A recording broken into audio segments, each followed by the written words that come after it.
That looked like a hostage video, didn't it? It looked like this. Jason Kidd was sitting there. I guess Nico was still on the scene. Yeah. And Kidd sitting there next to him, and they're in the aftermath, like the day after they traded Luka Doncic, and he literally looked like they're the old reveal that we talk about with Hank Aaron, talking about the Barry Bonds breaking his record, where they pull back and there are two guys with ski masks on and machine guns pointed at his head. As he says, "Well, yeah, I also saw this as a good move." He's making no facial expressions. Take a guy out of the lineup who's averaging 40 points a game. Just went to the and fight. throws in the other two stats for a triple-double as a matter of routine, even though he doesn't look like his vertical leap is more than a half inch. He's still grabbing 12 rebounds a game. How the hell is he doing that? He dishes off 12 assists and doesn't miss in the clutch. Sure, we're getting rid of that guy. He's like, we just play with the guys we have. He looks scared. That was one of the all-time phony press conferences. You know how we love that. So but I mean, he looked stunned. He looked like he was on massive amounts of sedatives to sit down there and not be enraged the entire time. The time. Wake up with Defo, joined by Lubie. Welcome to the Defo Show.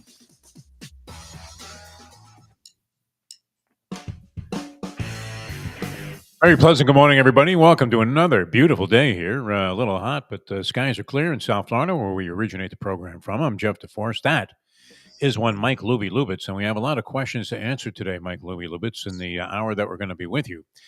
Are you more likely to go broke or break the bank?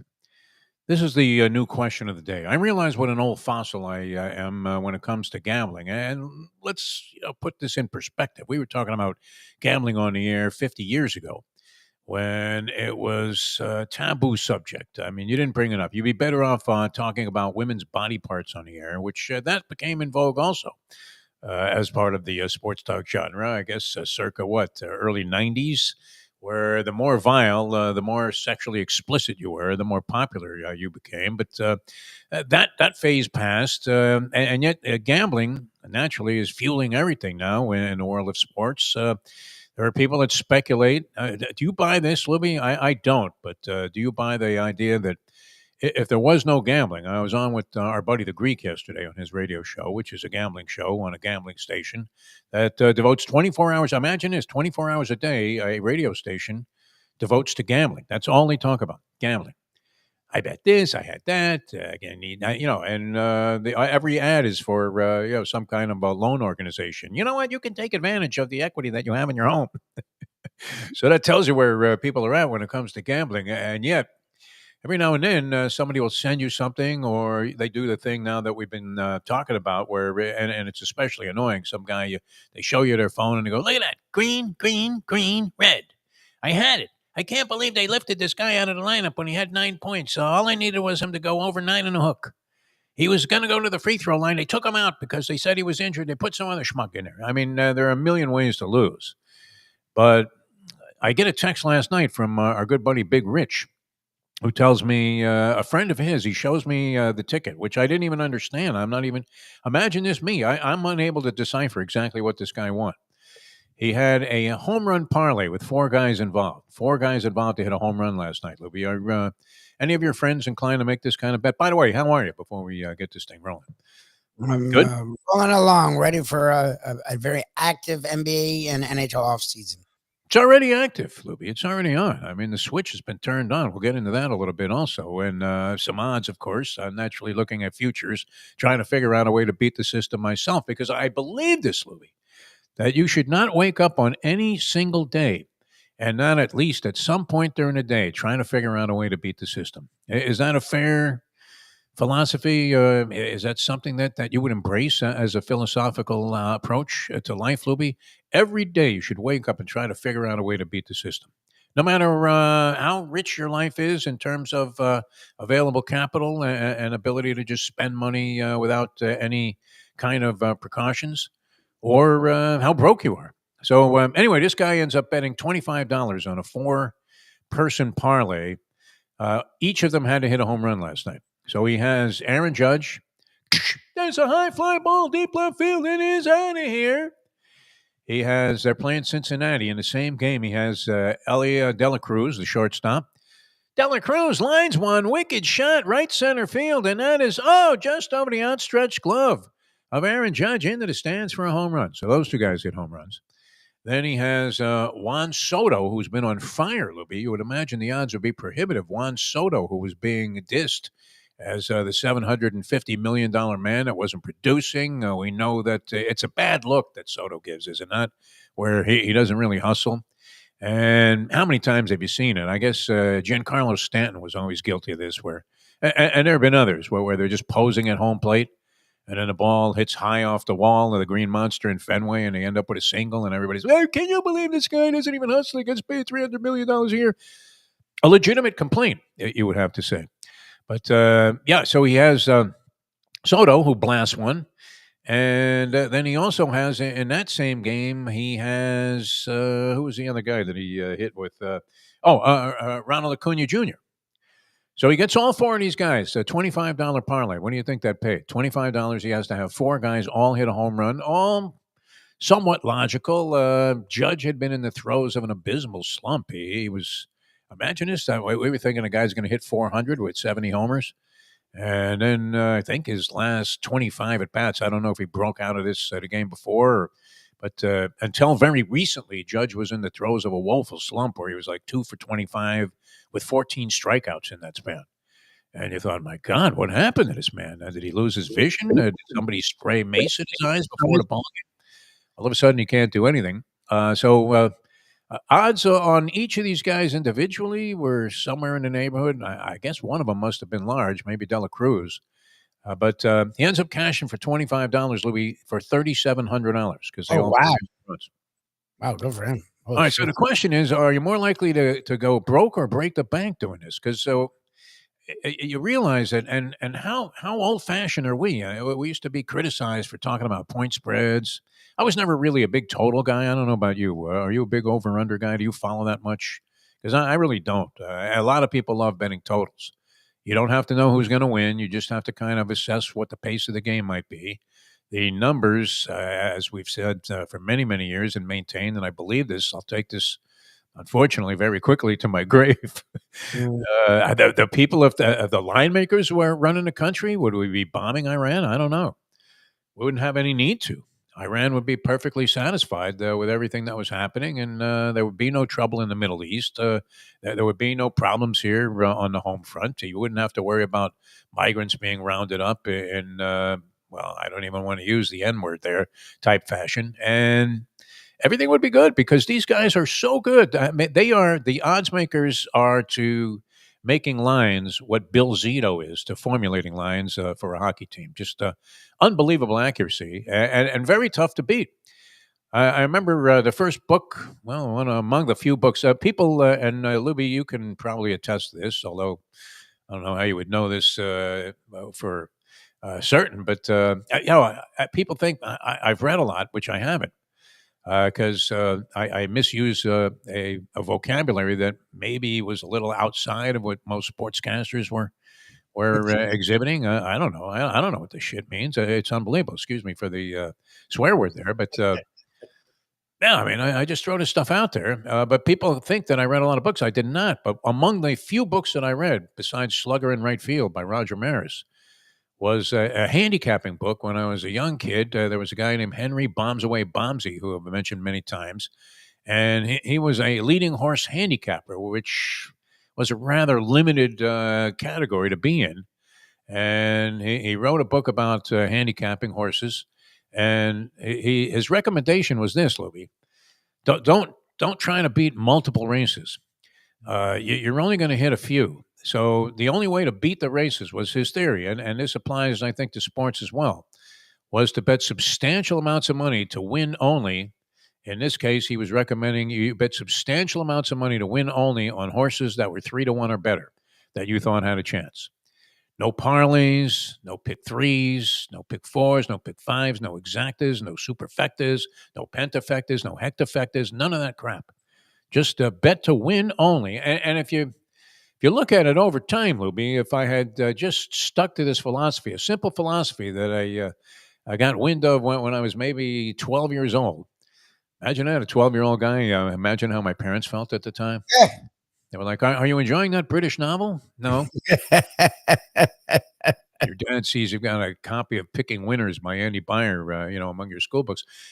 This was Henry Bombsway Bombsy's recommendation, and I mean, big money at the time might have been betting $100 on a horse. It was a substantial amount of money, but think about it. In the long run, well, you're not going to be far better off than you would be if, and I can't tell you how many times I've back-wheeled a horse and it won, and I had nothing on it. Or you wheeled a horse in trifectas with several other horses, and you missed one, and then you're one of those guys that's running up, annoying people, and going, hey, can you believe it? I left out the two. But fantasy sports, I mean, FanDuel and DraftKings were based on fantasy play originally. And were you involved in fantasy at all, Lubie? I know you were not a big fan when we were forced to put those fantasy guys on the air. No, I hate fantasy. Yeah. Remember that a couple of times? I mean, this was a program director's novel idea. I mean, there was nothing more boring. Hey, who do you think I should play? I got this guy and I got that guy. Who do you think is going to run for more yards? How the hell do I know? I don't know. It's crazy, right? But fantasy then evolved into they eventually convinced these people that instead of being in some pool where you put up $10 at the beginning of the season with a chance to win $250 if you take the whole thing down with your fantasy sports and beating your competition head to head and coming out on top of the standings, they could extract money from you every day and more than once a day. Many times a day as you chase these parlays on prop bets, which are now the most popular. Would you ever even think of making a four-man home run No. parlay? I mean, it doesn't even come into my strike zone. I mean, it's kind of crazy. I don't even think about bets like that. Do you? I just don't. No. But this is what everybody is doing now. So you're asking yourself, all right, so this guy bets $25, he hits for 3,700. That's what he got back on that. And then he had another two-player home run parlay that he bet $10 on and got back 600. So he essentially took them down for $4,300 on $35 worth of wagers. Jesus. Who's winning in the aftermath of these kind of strategies? It has to be DraftKings and FanDuel, no? Yes. Or whatever betting site you're with. Yes, 100%. So imagine how many people are getting hammered on these kind of bets. Yes. And inconsequentially thinking, well, it was only $25. Bingo. But you do that every day. They're buying television networks, Lubie. They are. They own the universe. Your friend's friend is the rare thing. My friends every day now and they're not gamblers. They've never been gamblers, but they're all into this crap. They're like, oh, look at this one. It's like, dude. And the guy shows you 6 green spots and 1 red stripe. It's like, dude, and it may as well be just that big circle with the red line through it. No dogs allowed, no frisbees, no alcohol, exactly. No fun. It's like, come on, man. Fueled by investors' desire to lose their money. The old Paul Kangas line there as he opened up the nightly business report. So, yeah, I mean, how is it that these guys, if they're giving away these kind of payoffs, they're not giving on bets like that, and people are making them constantly, you would have to think the percentage of winners is so low, and they've been able to build empires. I mean, who's sitting next to Roger Goodell at the Super Bowl? Is it some dignitary? Is it some Hall of Famer? No, it's the head of FanDuel. It's incredible how they've had to kiss the rear end of these gambling entities, and almost all of it is based on the extrapolation of taking guys that were innocently playing fantasy sports, which I can understand. It makes the game more interesting. You have a lot of stuff to break down during the course of the game, many things to root for. The agony of defeat, of course, I think self-sabotage fuels every gambler to go ahead and participate in this sort of thing. But it has to be just impossible for these things to occur more than once in every other leap year, where a guy wins on that, because you know that this guy, overall is probably losing his ass. So crazy, though. I mean, to think that this is the way it goes. And we used to think we were a big deal if we could give you 3 out of 5 winners in football against the spread. Does that even apply anymore? I mean, do people care? I've been doing these gambling shows on another platform for a year now. maybe longer. I mean, we've been doing gambling shows, as I said, forever. But and I'm sitting there having a bunch of handicappers on, and they're trying to pick the side and maybe the total. Am I totally a shot fighter in that regard, Lubie? I mean, living in the past, but the present doesn't necessarily add up to prosperity, does it, for these people? No. Ken talks about it. They always have these on Landlubbers when we get there before we do trivia, one of the ESPN shows with gambling, and they pick like it was like the most ridiculous. It was like Hartenstein have over under 3 assists, and it's Yeah. like what? Why am I? I mean, when did he become Magic So Johnson? I have to watch Hartenstein for his assists now. I'm like, I don't care about like what is going on. Offensive rebounds. I mean, I just don't care. Like I don't want to have to care about that. Like, and if you put money on it, you have to care about it. I look, good for them and good for people who never got into it or tasting the world of degeneracy. It's fine. It gives us more to talk about. I don't comprehend it. Like I don't bet a lot. Whenever I bet, it's on a side. It's on a side. It's with the spread, or money line. Like that's whatever I've done. I maybe over under, maybe like maybe a total here and there, but like this ridiculous. Like I don't understand. Like, but for every guy that sends you a ticket, like Big Rich sent me last night, which I couldn't even figure out what the guy won. I'm looking at it. I thought the guy had won $15,000. I'm thinking that's impossible. At what price was he getting this parlay? A 4-man parlay, all likely home run hitters. Now, he catches literally lightning in a bottle by having all 4 of them come through with home runs on the same day. But you're asking yourself, how many tickets have gone up in smoke for these businesses to be as profitable as they are? And yet they're paying out these phenomenal payoffs on something that, when you really look at it, if I told you yesterday going in, hey, listen, I think Aaron Judge is going to hit a home run, would you have looked at me like I was crazy? No. Juan Soto on fire. I mean, just absolutely lacing the ball all over the park. I said, hey, is he likely to hit a home run tonight? Yeah, sure, there's a shot. Acuna Jr. has come back from his injury and been hitting, 370? We just saw him in the series against the Marlins with good power stats to go along with it. But was he likely to hit a home run? You couldn't leave that as an impossibility. And yeah, I mean, each of these guys had Dela Cruz, I guess, might have been the longest shot, and he's got 18 homers on a year. Yeah, he's legit.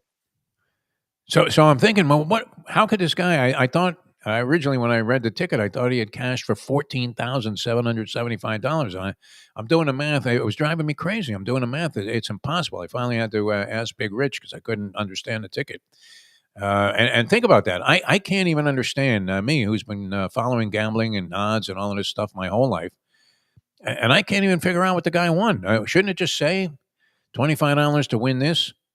But it looked like he had won 15 grand. Now that if you're parlaying things that are like 4 or 5 to 1, seemed like it was way out of whack. But this is the way of the world. So I'm thinking the bookies are making out like champs, and you are not breaking the bank if you're doing this sort of thing. And yet it doesn't not seem completely harmless, Lubie.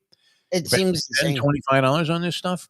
It's fine. Like if you did it here and there, the problem is these guys will do it every day. If you do it every day and you don't win, then that adds up. Again, if you're doing it for fun, like you do with your horses, you just really do it. You watch a lot, but you really don't lose that much money on it. It's fine. It's a hobby. You do what you want. Yeah. I don't judge people, but I find it hard to believe you're going to actually be up in the long haul. Now you hit one of these $3,800 moves. Okay, fine. You're good for a while, especially if you're keeping it to $25, $50 a play.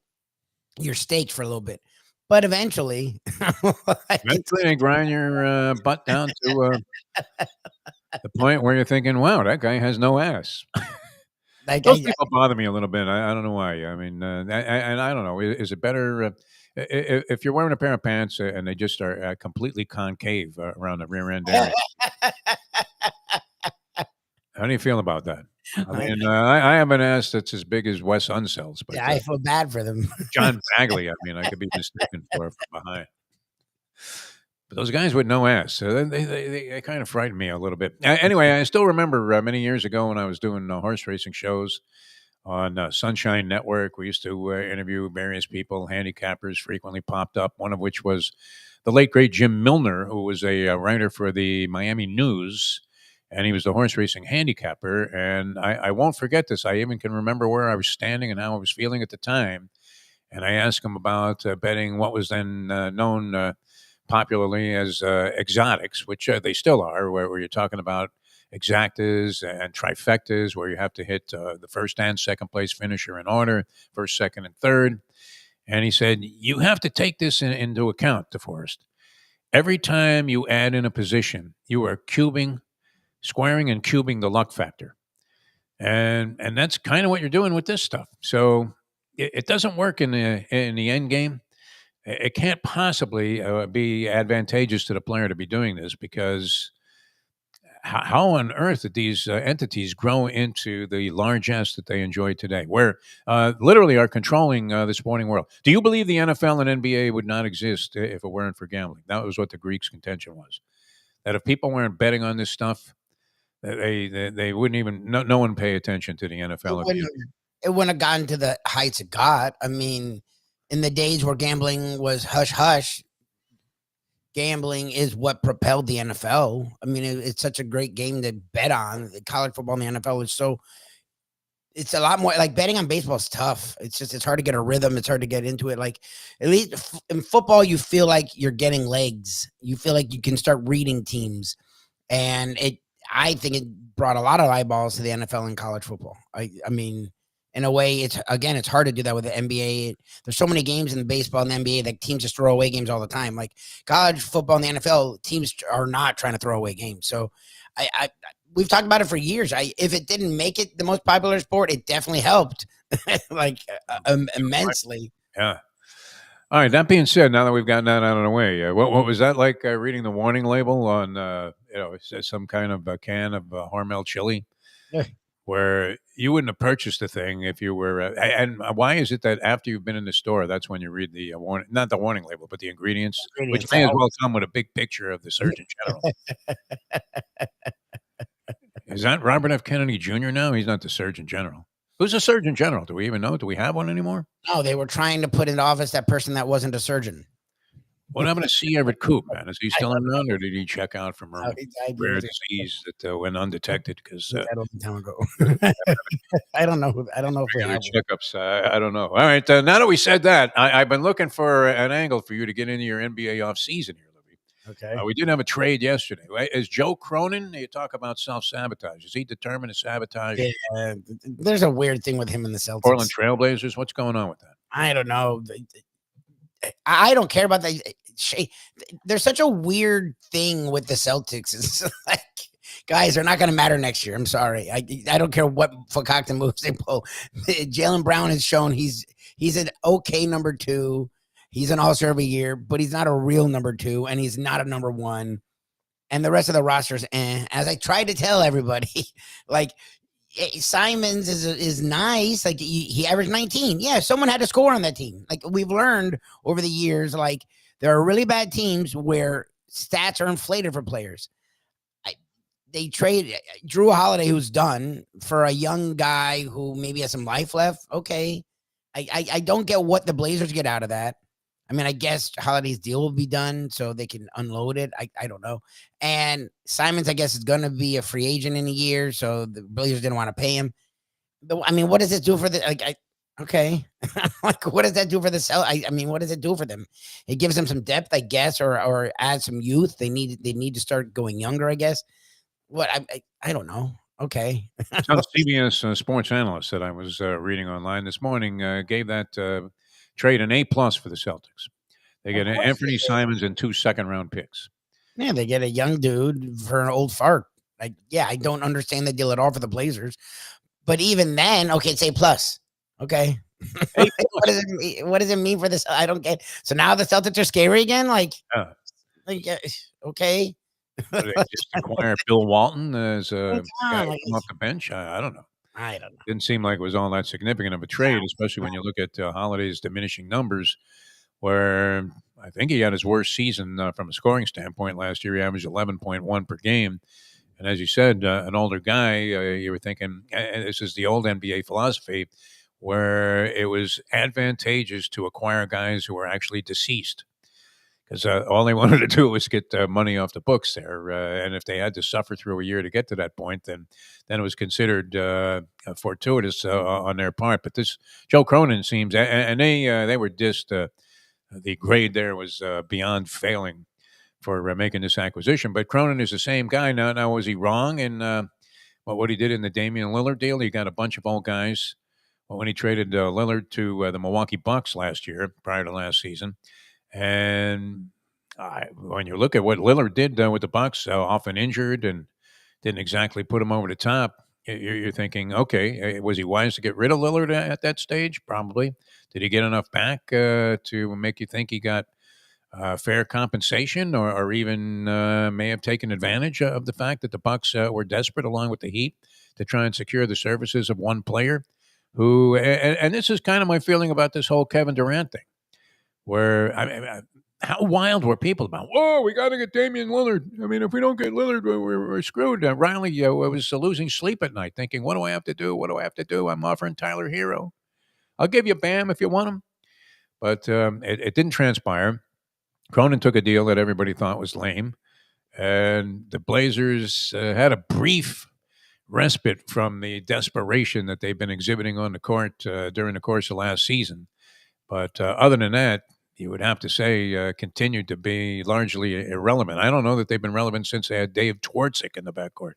My God. I mean, it's been a long, long time. You can still see Jack Ramsey in Dr. Jack in those wild pants that he used to wear, where he looked like Haywood Hale Broon as he was patrolling the sidelines there for the Trailblazers. So some deals are ready, cooked up in the NBA. But Lubie, as I'm recommending that you back off a little bit from some of this insane gambling that you're doing, and far be it from me to ever make that kind of a recommendation, but I'm looking at the staggering results that are favorable to the bookmakers here, and people are thinking, it was only $10, but look, I had a shot here. I almost won the thing. How many tens are going out the window? If you did this every day and you were having a gambling problem, if you just wadded up $100 bill, got in your car and threw it out the window, would you feel good about that? No, of course not. No, not even a little. So, I mean, essentially, you almost have to view these lengthy and multiple component parlays as doing something along those lines. But that being said, Louis, with all of the label warnings that we have, and you're reading the ingredients on a Hormel can of chili, and you're realizing if I eat one spoonful of this crap, I will be a dead man. And yet you go ahead and you cook it up anyway, and you spike it up with whatever hot sauce you have in the refrigerator. You're throwing anything in there to make it taste good. Yeah. Cheese and jelly in a damn bowl of chili, and it doesn't get any better. I'm trying to figure out with this Halliburton now confirmed. Speculation is he tore his Achilles. That is a fact. How long is he out? Is it the entire rest of next season? I'm thinking yes. Yes, Tatum Halliburton will miss next year. Tatum will miss next year. Yes, they got hurt in the playoffs, an injury that takes a year to recover. Yes. So how wide open does it make the NBA East, and who could rise from the ashes? The Cavs. And win. It leaves everything. It leaves the Cavs with a nice, easy landing. Is what it does. All right. So if you're trying to figure out what can I put a little future money on, so I have something to look forward to, and I can follow the season, and every game becomes crucial. I need my team to win every game. And while it might not be a matter of life and death, and it's going to take a long time for the bet to transpire, as we were talking about with golf betting, you get your money's worth if your guy's in contention. Are we overlooking at 60-1, Lubie, 60-1 to win the NBA championship? The Oklahoma City Thunder, which we talked about yesterday, now being perceived as a dynasty, even though they only have one title. Yeah. And this Presti guy who's being credited with putting together this magnificent dynastic type of roster, I didn't realize it. He's been there since 2008, I think. They were bad a long time. Like, I mean, all of a sudden he's a genius, this guy. No, he did what the other organizations did. I mean, except for they actually are able to win a title, and the Rockets and the Pistons are still trying to figure it out. Their young guys look like they could be great. SGA became great, and they have lots of picks, but They were last in the conference finals in 2016 with Westbrook and Paul George. They've been, and they weren't good between then. They were really bad. Like, that's what I'm like, look, if you're willing to get really bad, we're figuring it out. Even the teams that screw it up still find a way to be interesting after a certain amount of time. If you're really bad for 7-8 years, like, eventually you get enough picks and accrue enough stock that you become decent. Like, that's the Presti thing. It's not that he did some amazing job. He was allowed to suck for 8 years. Like, certain organ, like the Heat won't do it. The Heat won't suck for 7 years. They don't even want to suck for 1 year. Like, he was allowed to suck for 6-7 years and keep his job. Like, that's weird. Yes, no, I mean, heralded as a genius, this guy, which we fell into that also. Whoa, this Presti, can you believe what he did? I thought he was there like a couple of years and turned the team around. No. He's been there the whole time. They moved from Seattle, for God's sake. He's the one that did the deals. He's the one that blew up what probably would have been an actual dynasty. Like, he blew it up for no reason because he didn't want to pay Harden. So he blew it up. You don't necessarily blame him there. It's fine. I mean, it's whatever, but they were never the same after that. They went to a finals. Yeah. They never went back. He and lost all 3 guys. They were favored over the Heat, weren't they? Then they won the first game too, and then they lost the next 4. They got hammered, and Harden did a disappearing act, which became a precedent for what he would do the rest of his career, especially when it came to the important game of the series, usually a game 7. And you were looking for Harden with a search warrant. The ice people couldn't find James Harden if they were sitting courtside. Unbelievable. Christy Nome herself couldn't find this guy. So I'm looking at, how crazy is this, Louis? 60-1 you're getting right now to win the NBA championship. Now, I would imagine what? To win the Eastern Conference would be what? If it's 60-1 to win the title, would it be half that to win, maybe 3/4 of that to win the Eastern Conference championship and make it to the NBA Finals? Are we overlooking the progress that was made last year by the Detroit Pistons at 60-1? I have not heard them mentioned once by anybody, any handicapper, any commentator, as a possibility to emerge. Now you have 2 teams that have big strikes against them, with Halliburton and Tatum being out. So 2 of the more difficult teams to overcome would have been Boston and Indiana. Yes. And now what do you have left in play? You essentially have the Knicks, which have a coach, are always flawed. And I mean, you have to love their game plan and getting rid of Thibodeau. And they have no coach right now. Literally, I mean, they were knocking on the gravestone of Randy Hubbard. The draft is literally 2 days away, and they don't have a coach. They don't have a coach. And nobody wants anybody to have anything to do with any Knick personnel talking to their guys. They're all getting extensions. I mean, everybody's cashing off being if I'm an agent, I'm telling the world that, hey, can you believe this? Leon Rose just called me. He wants our guy. He wants Billy Donovan. He wants Ime Udoka. Yeah, all these guys are getting extensions. They're all getting like 20-year contracts. I mean, I put out a rumor that I was a candidate to be the Knicks coach, and hope of just getting a few bucks from somebody to say, oh, no, that ain't happening. We hate the Knicks. So you have the Knicks and the Cavs, essentially, that you would have to overcome for the Pistons to be in the Eastern Conference. To win the Eastern Conference. Would that be worth a sniff, Lubie, if it was, say, 40-1? I think the Pistons have a ton of talent. It's just youth. If they can get any kind of a veteran, they don't really, I wouldn't say veteran leadership because I wouldn't want to get in the middle of it, but if they can get any kind of veteran assistance to like help bring them along, they have as much talent as anyone, especially in the East. They are a really deep, athletic, long team. They just need some veteran guidance. I mean, that's really what the Pistons are. I would definitely take a shot at the Pistons and the Magic are the 2 teams that are interesting because the Magic showed a little bit of life, and then they go and get Bane, who's a legit like 3rd dude on a team that was a top 3 seed in the past. Bane gives the Magic that veteran assistance that the Pistons don't have yet. But I don't know. I think the Pistons and Magic are going to be really interesting. Like I think they're both going to be really fun, and I think they're going to take a step forward. It feels to me like the Knicks are going to sort of be plotting. Like I don't know if they're going to grow. It feels like they're sort of just going to be in a holding pattern. I don't know. The Knicks fans are a lot higher on their parts than I am. I think Bridges and Anunoby are interesting guys, but they're very inconsistent. And I think that's just who they are. And I think you sort of have to accept that. And I think Towns is actually on a higher level, very similar. Where he gives you a lot, or he gives you, So the Knicks are weird to me. I think the Cavs are going to run away with, is what it feels like. But the Pistons or Magic could take an interesting move. Those are the two teams I would watch to see if they can, because again, they're just young. We've seen with the Thunder, like the Thunder, again, that the Paul George trade happened 6 years ago. Like, that's for all the people. What a steal! It was. If you look at the trade now, it's utterly ridiculous because we forget that George was actually still an All-Star for Oklahoma City. They were hovering around the conference finals, and he was supposed to team up with Kawhi Leonard. So they gave up a lot of first-round pick swaps, and SGA, and he is great now. He's MVP. It was 6 years. Like, that's wasn't an overnight sensation. Like, the Heat literally would have junked it 3 times in 6 years. Like, that's long. Put it this way: as long as Butler was here, and it felt like forever, that's longer than Jimmy Butler was in a Miami Heat uniform. Amazing. Good. So that's the thing. Like, it's not that he's done a good job, but he's also been afforded a lot of leeway. Like, you give a guy enough chances.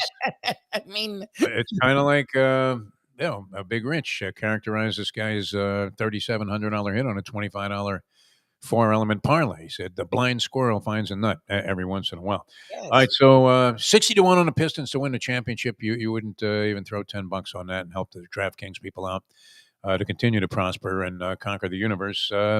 Might be worth a shot. I don't know. They're an interesting proposition to me.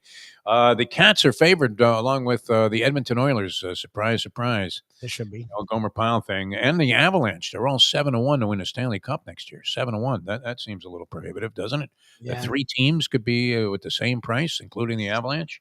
Yeah, it's weird. Who could come out of the woodwork there? I mean, are we overlooking? I know they're cursed.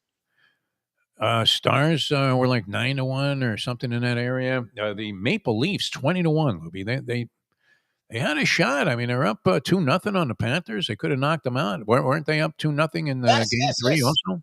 They played the Panthers the best of all. They took the Panthers to 7. Dynasties, man. That everybody thinks that whoever the latest, you're only as good as your last film. No, for sure. Immediately they want to stamp. And I saw this. So we were discussing it yesterday. I saw Michael Wilbon on his show. We're talking about, somebody asked him, well, you think OKC's a dynasty? And the guy just looked and said, how can you be a dynasty with 1 win? Dynasty. Dynasty. As Sarni mentioned to me, Jim Sarni, it was a good television show back in the day. It was kind of cool, right? Ewing family, they were great. All right, many things going on. The NCAA now has they're going to have to lift the scholarship limit. What does that do, Libby? How much? Jesus, really? Yeah, I think so. I think if you want to give away like 200 scholarships, nobody can stop you at this point. And that was one of the big things whenever you used to get the question about why can't Bethune-Cookman compete with the University of Miami? And one of the answers was, well, you have one school that is getting 60 scholarship opportunities and the other one's getting 100 or 85, whatever the number was at the time. And so, yeah, they're naturally going to be able to stockpile more players. So what would this imply, Lubie, if you lifted the scholarship limit on teams like Alabama, Ohio State, LSU, all of these big schools, Michigan, they can go out and recruit 200 players? I don't know. They've always wanted to like leave a little bit extra room, but I always thought it was pretty solid. Like, I didn't think they needed that. They have like 80 something. Like, I never thought they needed more. I don't know. Yeah, I'm curious if because that's what they did in the past, was they would just load up. With NIL, it's been harder for them to do that, but if they have more room, I guess they can find a way. I don't know. This is going to sound like an asinine question because of the popularity of the game, which I haven't become attached to or involved in yet. I still think Messi is playing in the minor leagues in the latter stages of his career. Is he an aging Pele with the Cosmos? Maybe not. Still has a little bit of spark, but if you took almost any athlete that reached the late stages of his career and put him in a minor league setting, would they not be able to prosper? Look at all the guys that weren't even that great as baseball players in America. And they go to Japan All of a sudden, they're hitting 390, and everybody thinks they're the second coming of Sadaharu O. What tournament is this that everybody's like so concerned about? That's I mean, one thing about I never understand this. What is it that they're playing for right now? I don't know. I actually watched last night. I saw that. I saw your text. I watched the last part of it. I mean, I think this is some schmanky Brazilian team, and they were up 2-0. The Miami CF was up 2-0 with like 10 minutes left, and they gave up 2 goals in like 6 minutes. And there you go. They died. I was like, what? And they were stupid ass goals. It was like they just were like lazy. I was like, okay, how important could this be? They look like they're barely. What is it? I mean, what is the distinction? I don't know. It's a prelude to the World Cup. Is that the deal? Are we supposed to get excited about this? No, it can't be because it's supposed to be like tuning up, but it's not exactly like the countries. It's like clubs. So right. I don't know what the connection is to the World Cup, but it's supposed to be some kind of a tuning up of some kind. I don't know. My question would be this then. How excited should we be that Inter Miami CF is in the round of 16? Is that a distinction of any significance? I would have no idea. I'm not, being facetious about it or trying to be sarcastic. I would have no idea what the significance of this is because it seems like they're always in some tournament and that the regular season. Are they even in the regular season now? What the hell is going on with that?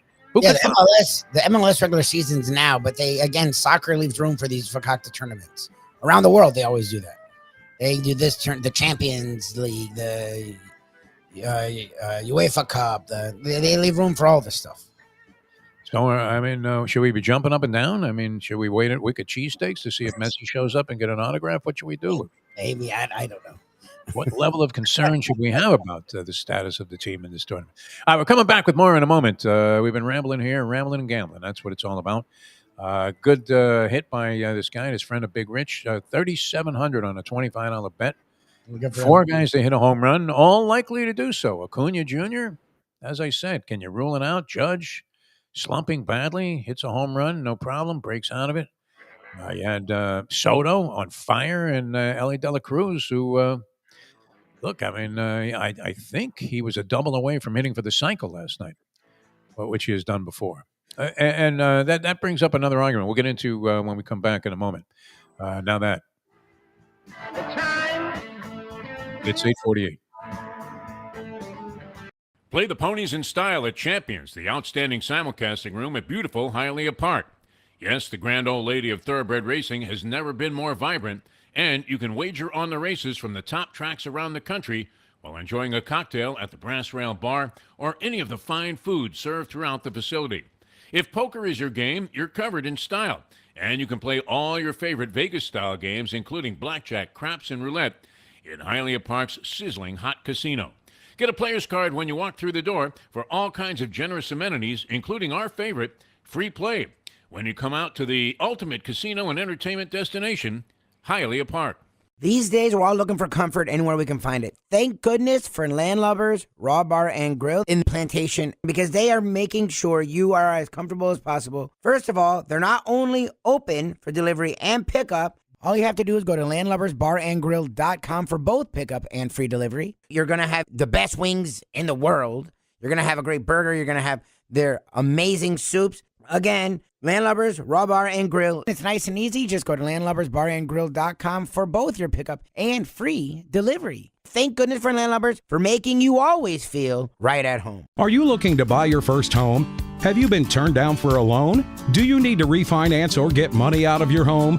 Call Michael Kodsey, CEO of Choice Mortgage. He's been helping the South Florida community get mortgages for 30 years. Hi, this is Michael Kodsey, CEO of Choice Mortgage. We have the most competitive fixed rates in the market. Call me 24/7, 561-441-2730. And remember, I don't just work banking hours. To make the right choice for your home, call Choice Mortgage today. Don't gamble in anger. She hit the daily. Very calm. Think it through. If you need a little help, don't gamble in anger. I get a panicked phone call, and he says, "Do you have any extra cash?" I go, "Yeah, I brought money with me to Atlantic City." He goes, "Well, I can't get any more out of the card because the Mustang went wild and emptied the daily allotment of cash." Double nickels, man. She went for a nickel on her card and a nickel on mine. The best way to kick off your day is with Defo plus Lubie. We now return to the Defo Show. So frustrating to get shut out in your own bank account, isn't it, Lubie? I don't know if that's ever happened to you. No.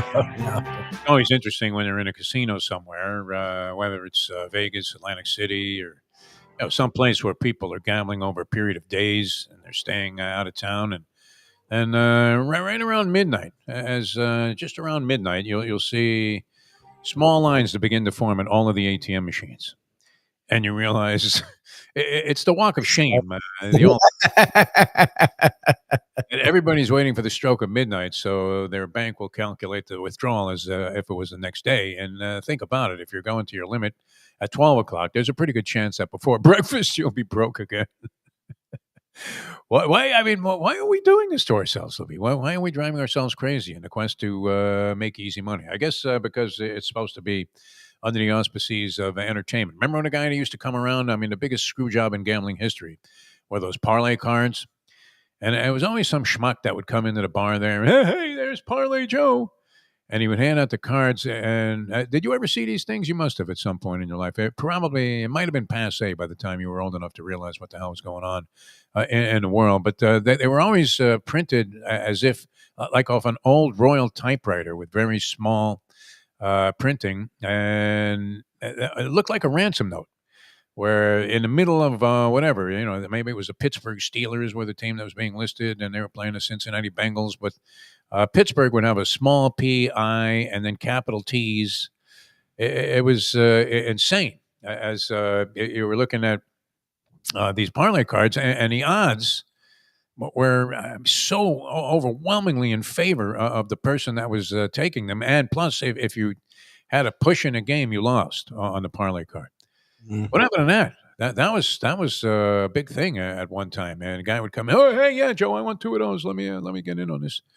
Being like $20, and you would go ahead and take a shot at something, and then there would always be one push involved, and you ended up getting crushed like the proverbial grape. All right, so many things happen in Lubie. I'm glad you're already excited about your NBA off-season speculation. I don't see anything particularly exciting happening here in town. What will be the blockbuster? I mean, if we could predict, what trade is the Durant trade to Houston of that much significance? Or are you thinking? Oh yeah, look, I think it's interesting. I think the Rockets, as Jalen Green put up a lot of points last year, but in the playoffs he underwhelmed and he frustrated them. They were able to keep all their key parts and then go and get a guy who can still score 26 points a game, and has been to finals and has won titles. And that's what that Rocket team is missing. I think all the people talking Thunder dynasties are ignoring the Rockets and the Spurs. I mean, if Wemby's okay, they went and got an all-star point guard in De'Aaron Fox, and they have the rookie of the year, and they have this year's number 2 pick. Like, they either can trade for a legit star, or if they're smart, I think they just leave it alone, because Wemby's the next dude, as long as he's healthy, if he can get over the blood clot thing. I don't think the Thunder are just going to start running away with it. We saw that they have major holes. For as good as their bench is, it's a lot of It's a lot of guys that aren't scary. They just are smart, solid players. But if SGA is okay and not great, they have issues. The Thunder are a really good team. They won the title. They're a young team. They have lots of picks, all that stuff. Yeah, and there's a lot of other teams that are in a very similar mold right now. The Rockets are very similar. The Timberwolves are very similar. The Spurs are very similar. I think the West, the Nuggets aren't going anywhere. The best player in the NBA is not SGA. The best player in the NBA still wears a Denver Nuggets uniform. And they have lots of talent on that team. They just screwed around with the coach for some stupid ass reason. The West is going to be nuts. And I think this move helps the Rockets a great deal. What else is out? I don't know. I don't know what's out there. The Giannis stuff just sort of simmers. For him to say, I think is stupid. I think the Bucks are going to be this for a long time now. I don't think no one's going there as a free agent. They don't have any pieces anyone wants in a trade. But like we've seen guys like Dirk, we've seen guys be willing to just be at a place, especially he already has a title. So the Giannis would be the move that may come at some point. You're not hearing much about it, though. I mean, it's always speculative where somebody's saying, "Oh, yeah, well, I mean, the guy, he's got to get out of there." I tell you what struck me about the NBA offseason so far. Your man, Chris Middleton, who's now with the irrelevant Wizards, had an option that he was able to go ahead and initiate.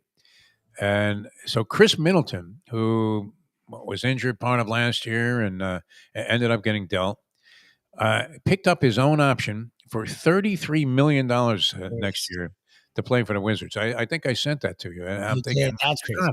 How prosperous is the NBA if you could have the Lakers sell for an evaluation of $10 billion? We thought Steve Ballmer was out of his freaking mind when he spent $2 billion to buy the LA Clippers. Yes. So what did he make on that investment so far? Got a new arena as a team that contends. It's no longer just Billy Crystal in a crowd there. And if the Lakers are worth $10 billion, what are the Clippers worth? Even as the redheaded stepchild of the two teams that compete out of Los Angeles.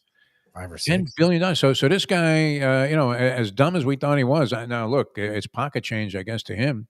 The $2 billion. It's not going to break him if he lost every penny, but he probably tripled his investment already. Yes, 100%.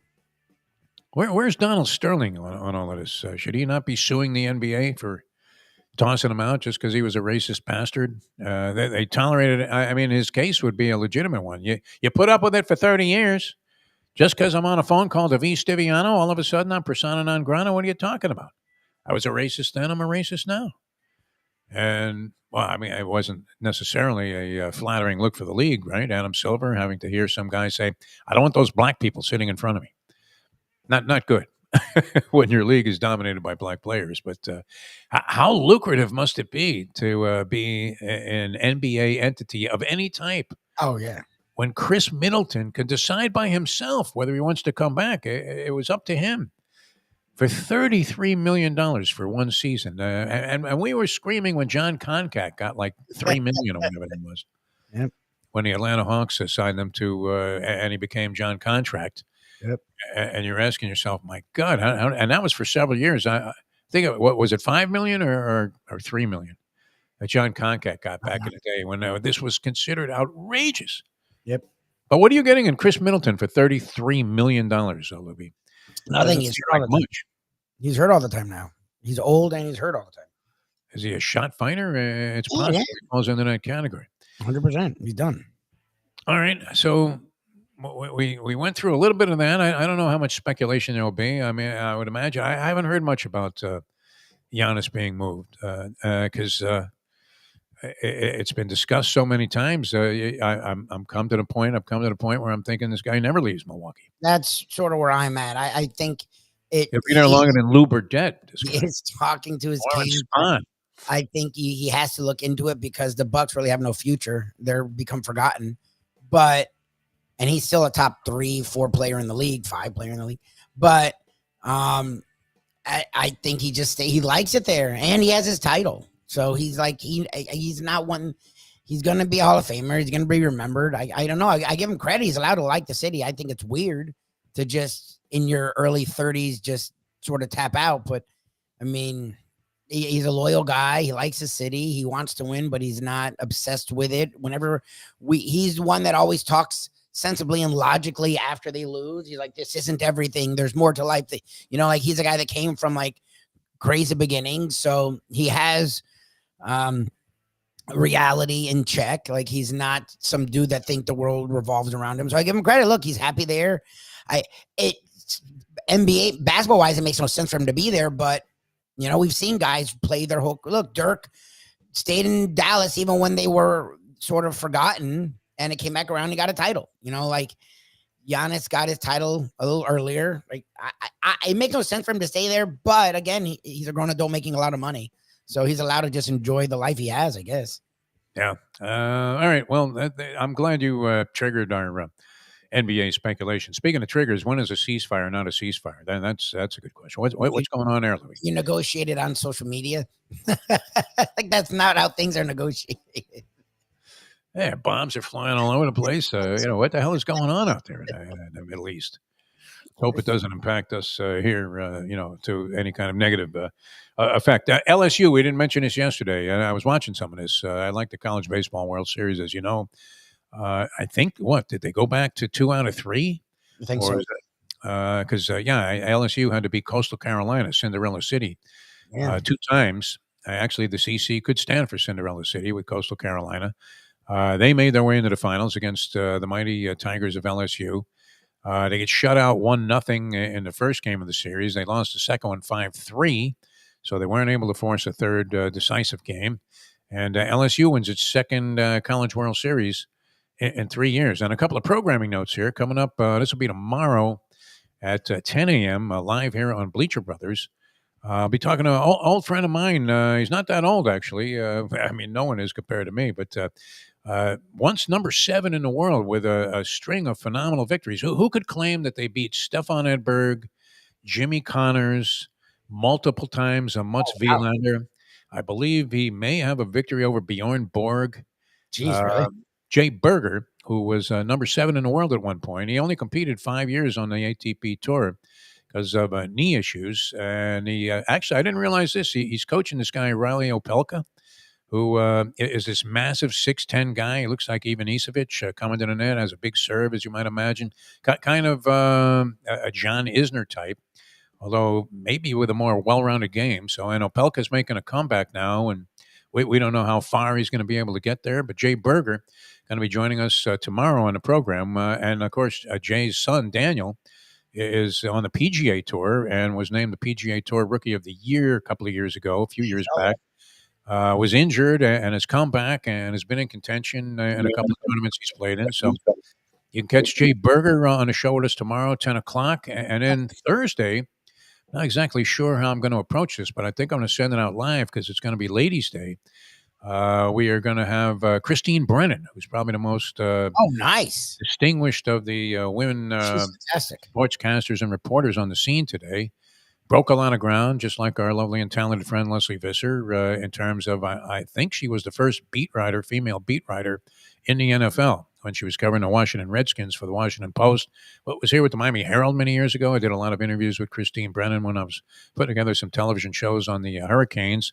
Has a book out or just coming out about Caitlin Clark, where she pulled a John Feinstein and followed Caitlin Clark around for a year. Or the better part of it. I don't think that was exclusively all she did. But she's going to be with us on Thursday. And also a woman I've been following for a long time, big in the world of golf, but I was doing these independently produced interview shows way back when I was first starting out on Sunshine Network. She was on many of these regional cable systems. Ann Ligori also going to join us on Thursday. So a Ladies' Day coming up on Thursday on Bleacher Brothers. Christine Brennan, and she's well-versed in virtually everything. Brennan is, she wrote for USA Today for a long time, did she not? Mm-hmm. And then virtually any time, one of these networks needs a go-to commentator, Christine Brennan is among the first to speak, whether it's a women's issue or a sports issue in general. And Ann Ligori, they'll both be joining me on Thursday as we put out a second edition there of Conversations during the course of the week. So looking forward to that. And you guys, I'm sure will enjoy that. Jay Berger coming up tomorrow at 10 o'clock. Louie and I will be with you. We'll have Old School with Tony Segreno as well here on the program, brought to you by Texas Roadhouse. For Mike Lubie Lubitz, I'm Jeff DeForest. Thanking you guys so much for tuning in. We'll see you next time as we leave you know that. The time. It's 9:04. Let's go to eat a damn snack. Look what they